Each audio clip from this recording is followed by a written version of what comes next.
Island hopping na naman yung tripping ni Makoy. Hala, anong mga tripping nyo dyan sa island hopping, Koy? Why, sos heto, parang pensyonado. Pa-swimming lang sa ilalim ng dagat. Tapos nag-food trip pa kami ng sandamakmak na seafoods. Wan, na, intruhan mo na agad, Koy. Why, sos matik.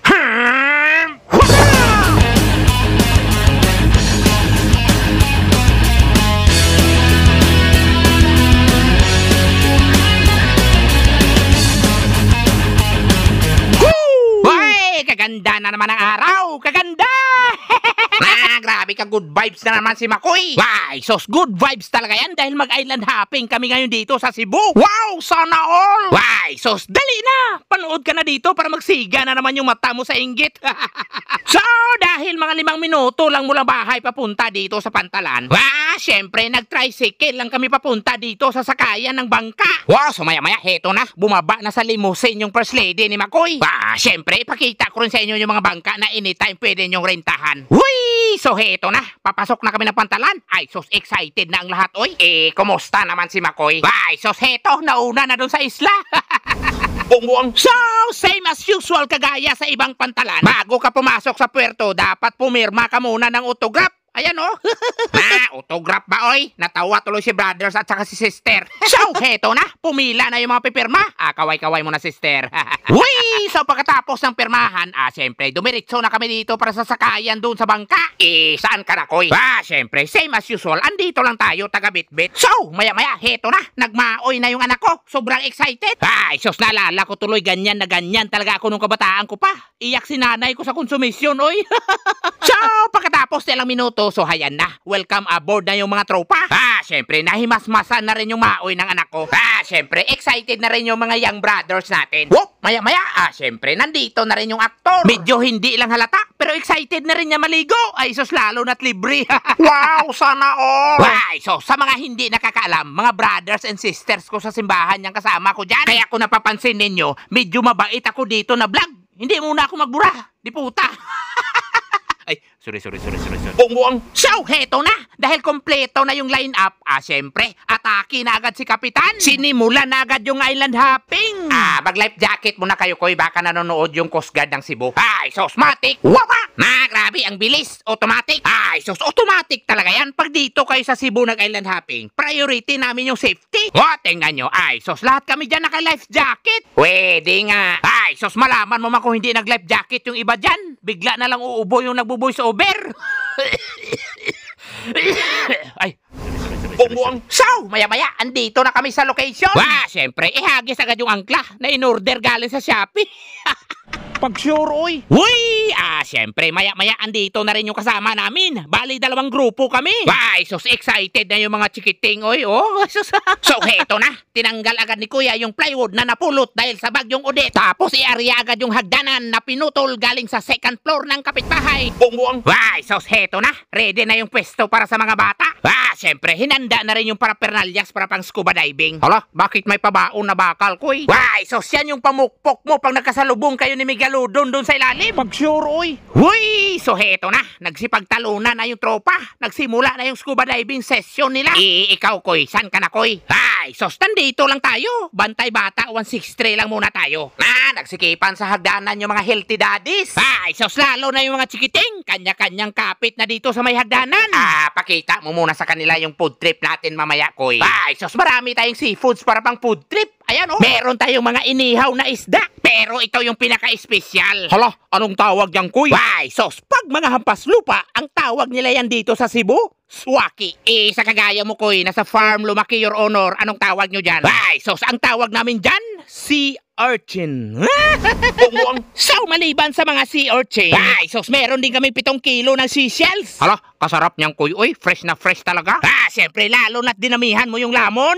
Sos, tingnan ko lang kung makatayo kapag kinabukasan pag pumalo na ng 500 yung uric mo. So, So, habang hinahanda yung seafoods, syempre, tuloy-tuloy lang yung family bonding namin dito. Syempre, hawak-hawak lang muna sa lubid yung mga sister na medyo hindi marunong lumangoy. Sos, maya-maya, heto na. Si Makoy na naman yung nagdiving-diving. Ay, sos, kalinaw ng tubig. Uy, sobrang linis. Tapos, heto pa. Nasalubong ko si Jezebel sa ilalim ng tubig. Ay, sos, sobrang ganda pala sa personal. Uy, gutom lang yan, Koy. Kumain ka muna. Ay, sos, matik. Lagyan agad ng suka. Yung seashells na overpricing ang presyo. Wala mang butas yung lagayan ng suka mo, Koy. Tanggalin muna natin yung takip. So, maya-maya, heto na. Ay, sos, grabe ka presko, oy. Ay, sos, tikman mo na agad, Koy. Ay, di puta, sobrang anghang pala to. Parang lason mo yung pinainom sa akin, uy. Obserbahan ninyo. Ay, sos, sanay na sanay talaga sumipsip ng seafood si Makoy, uy. Tapos, heto na, sumabay na rin si Mrs. Mali na rin sa takip na walang butas. Ipakita mo, mami, kung paano kumain yung magandang asawa. Perfect! Ay, sos, mas perfect tong daladala kong seafoods. Wow, food trip na talaga yan, Koy. Ay, sos, food trip na talaga yan. O, tingnan nyo, nandito na, may seaweeds na, may pasayan pa. Tapos, nandito pa yung sea urchin. Ay, sos, grabe. Nyam. Tulakan mo ng pipino, Koy. Tapos isang lamon na lato. Nyam. Kasarap ng food trip. Ay, so sa mga nanonood, wag na kayong mag-island hopping kung hindi kayo ganito kalambing sa mga misis ninyo. Buwang-buwang. Uy, so heto, tuloy-tuloy lang yung food trip ng tropa. Pakita mo muna yung pusit na hinihiwa ko, eh. Ay, so heto, mainit-init pa. Ay, so heto pa, may pangapa ng tuna.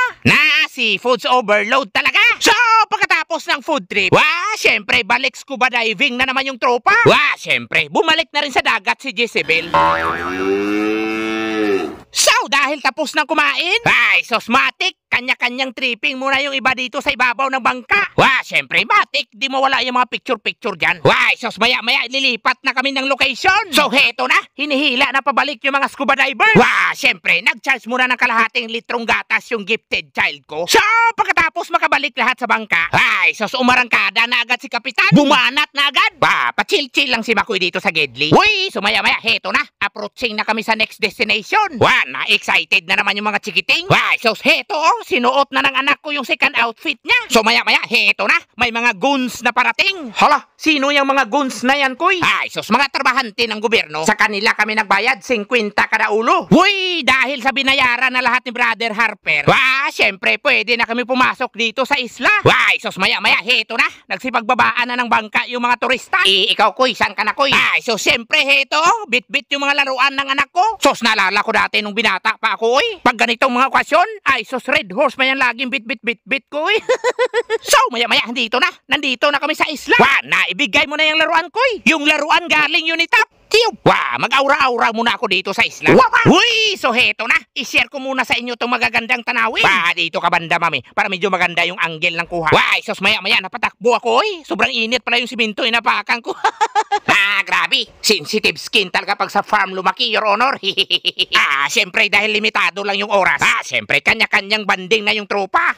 Sos, lalo na itong mga lovebirds dito sa Gedli. Kinikilig pa rin kahit may mga edad na. So, maya-maya, heto, daddy duties muna tayo. Paminsan-minsan lang tayo sa bakasyon, kaya sulitin na natin yung banding sa pamilya. So maya-maya, heto na. Oras na, kaya lilipat na naman kami ng location. Pakitaan mo muna sila ng tinatawag na 360 selfie, Koy. So heto na naman, umarangkada na naman si Kapitan. Dito na tayo sa pinakamagandang location. Wala ka, nay!